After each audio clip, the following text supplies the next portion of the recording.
জাঁকিয়েই পড়েছে। আর এই শীতের মরশুমে একটু আধটু পিকনিক না করলে কি চলে? আজ আপনাদের কলকাতার বেশ কাছেই এমন একটা জায়গার সন্ধান দেব যেখানে আপনারা ডে আউটের জন্য যেতে পারেন অথবা পিকনিক করার জন্য যেতে পারেন, ফ্যামিলি নিয়ে একটা দিন ওখানে কাটিয়েও আসতে পারেন। জায়গাটা কিন্তু কলকাতার বেশ কাছেই। তাহলে চলুন যাওয়া যাক আজকের গন্তব্যে। আমরা আজকে যাচ্ছি হুগলি জেলার আরামবাগে, আরামবাগ রিসোর্টে। হাওড়া থেকে আরামবাগ পর্যন্ত আসার জন্য আপনারা বাস এবং ট্রেন পেয়ে যাবেন।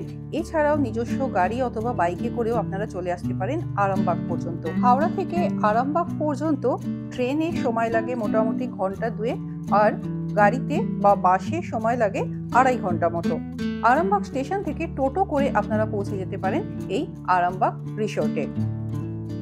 মেন রোড থেকেই রিসোর্টটা দেখতে পাওয়া যায়। মেন রোড থেকে গাড়িতে মাত্র 1 মিনিটের ডিস্টেন্সেই এই রিসোর্ট, আর রিসোর্টের একদম গেট পর্যন্ত কিন্তু গাড়ি পৌঁছে যাচ্ছে। জায়গাটা বেশ সুন্দর, দুপাশে খেতে প্রচুর শাক সবজি আলু এসব চাষ হয়ে রয়েছে। তার মাঝখান দিয়ে রাস্তা চলে গেছে রিসোর্টের দিকে।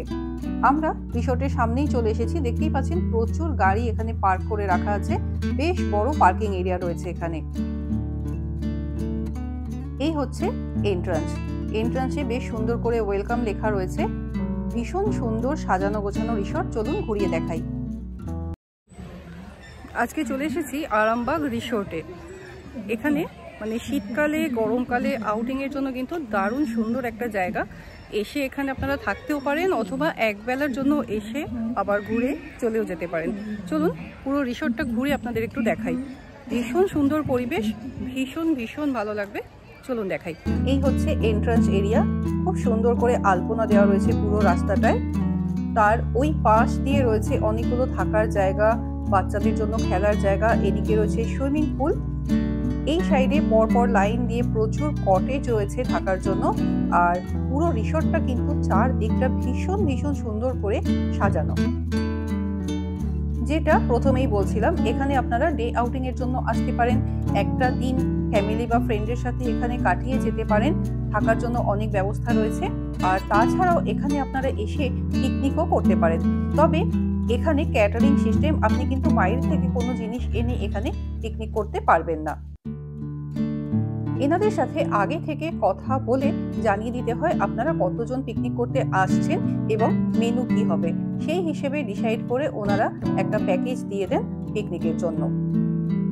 এন্ট্রান্স এরিয়ার বাঁ দিকেই রয়েছে রিসেপশন, আর ডান দিকে যেটা দেখাচ্ছিলাম এই পরপর রয়েছে প্রচুর কটেজ। আর এন্ট্রান্স এরিয়ায় ঢুকেই ডান হাতেই পেয়ে যাবেন রেস্টুরেন্ট।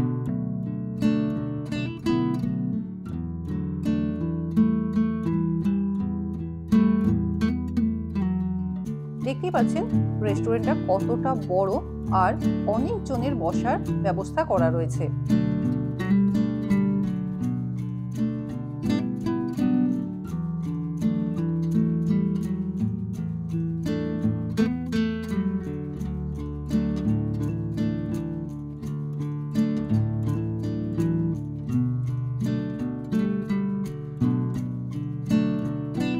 এখানে খাবারের টেস্ট কিন্তু ভীষণ ভালো, আর দামও রিজনেবল। আমরা স্টার্টারে নিয়েছিলাম ক্রিসপি চিকেন। অনেকটা রাস্তা আসার পর বেশ খিদে পেয়ে গিয়েছিল। যতক্ষণ না খাবার আসে ততক্ষণ আমরা ক্রিসপি চিকেন অর্ডার করে ওয়েট করছিলাম। লাঞ্চের মেনু ছিল ভাত, ডাল, আলু ভাজা, পাঁপড় ভাজা আর হান্ডি মাটন। এছাড়াও এখানে আপনারা বিভিন্ন রকমের থালি, চাইনিজ আইটেম, মোগলাই আইটেম সব কিছুই পেয়ে যাবেন। লাঞ্চ সেরে এরপর আমরা পুরো রিসোর্টটা ঘুরে দেখতে লাগলাম। প্রত্যেকটা জায়গায় কিন্তু বসার জন্য খুব ভালো ব্যবস্থা করা রয়েছে। বাচ্চাদের জন্য প্রচুর রাইডস রয়েছে, খুব ভালো লাগবে বাচ্চাদেরও। এখানে দুটো সুইমিং পুল আছে, দেখুন পেছন দিকে দেখা যাচ্ছে।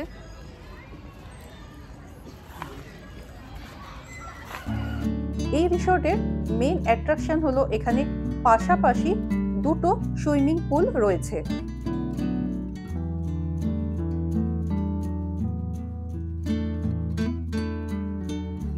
আমরা শীতকালে গিয়েছিলাম বলে আর পুলে নামিনি। গরমকালে এলে কিন্তু দারুণ মজা হবে। আর মাঝখানে দেখুন এরকম স্কিট করে পুলে নামার জন্য কিন্তু ব্যবস্থা করা রয়েছে। সুইমিং পুলের ঠিক পেছন দিকে রেন ডান্সের জন্য একটা এরকম জায়গা করা রয়েছে। পুলের পাশে ওয়াশরুমও রয়েছে ড্রেস চেঞ্জ করার জন্য।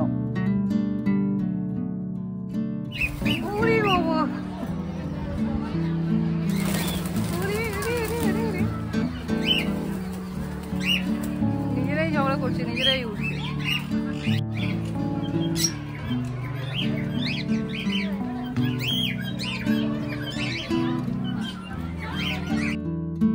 পুলের পাশেই খাঁচাতে বেশ সুন্দর সুন্দর পাখি পায়রা রয়েছে। রিসোর্টের ঠিক মাঝখানে রয়েছে এরকম স্কোয়ার টাইপের একটা লেক, আর তার ওপর কাঠের এরকম একটা স্টেজ বানানো রয়েছে। এখানে দাঁড়িয়ে পুরো রিসোর্টটার চারদিকে চোখ বুলিয়ে নেওয়া যায়। বাঁ দিকে দেখতে পাচ্ছেন লাইন দিয়ে থাকার জন্য প্রচুর কটেজ রয়েছে। এরপর কটেজের পাশেই রয়েছে বাঁ দিকে রেস্টুরেন্ট, সামনেই রয়েছে এন্ট্রান্স আর রিসেপশন, তার পাশেও থাকার জন্য বেশ কিছু ছোট ছোট রুম রয়েছে। এদিকেও রয়েছে থাকার কিছু রুম, ওদিকে রয়েছে কনফারেন্স হল, আর এর পেছনে রয়েছে বড় বড় দুটো সুইমিং পুল। এখানে আপনারা চাইলে নিজেদের কোনো ইভেন্টও করতে পারেন, বেশ বড় জায়গা রয়েছে। আমরা যখন গিয়েছিলাম তখন একটা গ্রুপ এসেছিল পিকনিক করতে এবং তাদের স্পোর্টস চলছিল এখানে।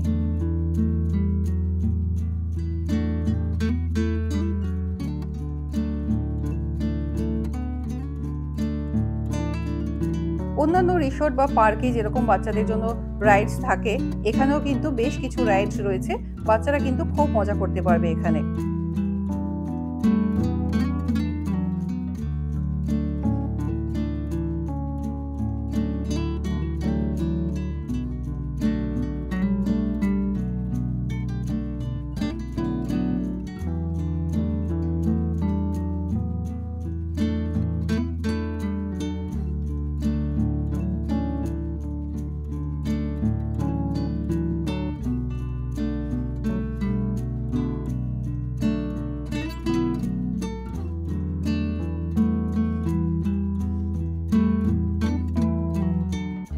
রিসেপশনের পাশেই রয়েছে একটা বার এরিয়া। সামনে যে বিল্ডিংটা দেখছেন তার নিচের ফ্লোরটা রিসেপশন, এবং এর পাশে বেশ অনেকটা জায়গা রয়েছে। যারা পিকনিক করতে আসবেন তাদের কিন্তু এখানেই খাওয়ার অ্যারেঞ্জমেন্ট করা হয়। এনাদের রুমের ট্যারিফটা একটু দেখে নিন। যদি আপনারা নাইট স্টে করেন সেক্ষেত্রে কিন্তু ব্রেকফাস্টটা কমপ্লিমেন্টারি থাকে।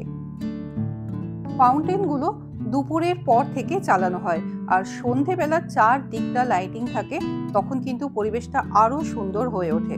একদিনের আউটিং এর জন্য অথবা উইকেন্ডে প্রিয়জনদের সাথে কোয়ালিটি টাইম কাটানোর জন্য অথবা পিকনিক করার জন্য জায়গাটা কিন্তু এক কথায় অসাধারণ। আমি স্ক্রিনে কন্ট্যাক্ট নাম্বার দিয়ে দিলাম, আপনারা চাইলে যোগাযোগ করে নিতে পারেন। আজকের ভিডিও কেমন লাগলো কমেন্টে জানাতে কিন্তু ভুলবেন না। দেখা হচ্ছে খুব তাড়াতাড়ি পরবর্তী পর্বে অন্য কোনো গন্তব্যে। ততদিন সবাই ভালো থাকুন, সুস্থ থাকুন এবং ঘুরতে থাকুন।